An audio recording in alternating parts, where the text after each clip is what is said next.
ఈ గుట్ట మొత్తం మైసం పెళ్ళిది, మాది కాదు. చెప్పండి ఇక నువ్వు కారా. అన్నయ్య, బిడ్డ, తమ్ముడు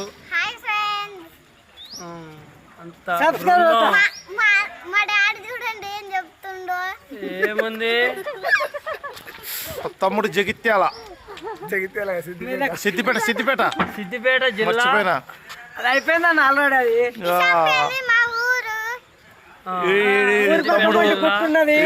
దాని తర్వాత మా బాబాయ్ వచ్చిండు, మా కోడలు ఇంకా సిగ్గుపడుకుంటూ పోతుంది.